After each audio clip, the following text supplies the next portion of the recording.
కానీ ఇది ఆదిమ మానవుని కాలితో క్యాలితో పూరితమైన పొడవు.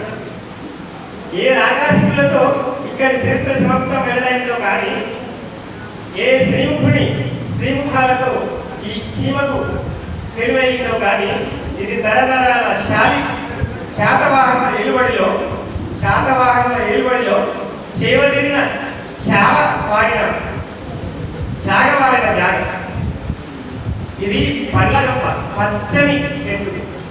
ఇది మా కళ్ళ పంట కరీంనగర్. ఇక్కడ ప్రతి కంటికి ఎన్ని కన్నీటి గాథల కోటి చేతులున్నాయో కానీ ఒక గాథాశబ్ద సతి చాలు. ఇది హారవ నేల.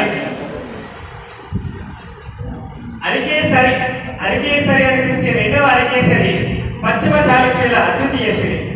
కన్నడ ఆదికవి పంపని ఇది పొదన చేసిన పూజించిన భూమి. నాడు ఈ ఊరు వరాల అరిపిరాలు. నేటిది కరింతో కరెక్కిన పురెక్కిన నగరి.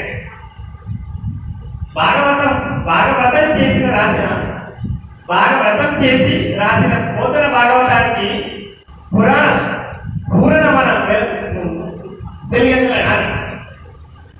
మడిగ సింగన మనకు సింగారు మా లోపల మనిషికి సినారాయణది ఇక్కడ అక్కడ ఎక్కడైనా పెద్దపీట.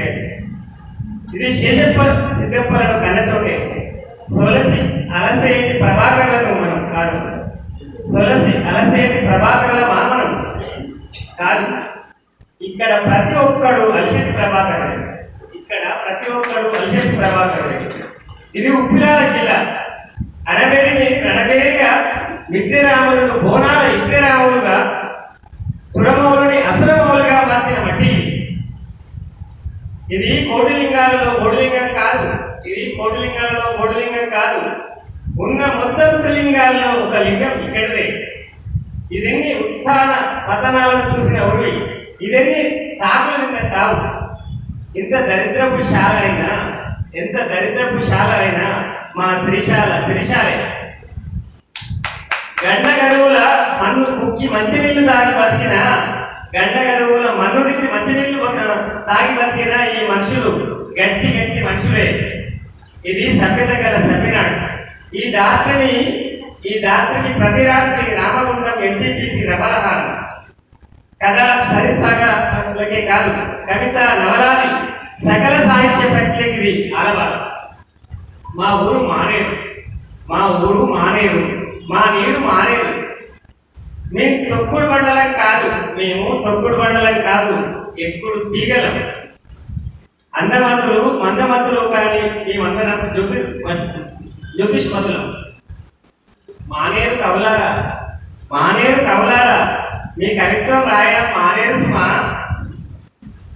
అని నేను అనుకున్నా. ఇక్కడ రాసేటోళ్ళు ఎప్పుడు కాగితాల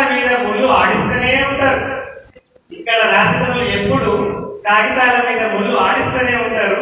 తల్లి కరీంనగరమా సచ్చేదాకా కాళ్ళు ఆడిస్తూనే ఉంటారు. ధన్యవాదాలు.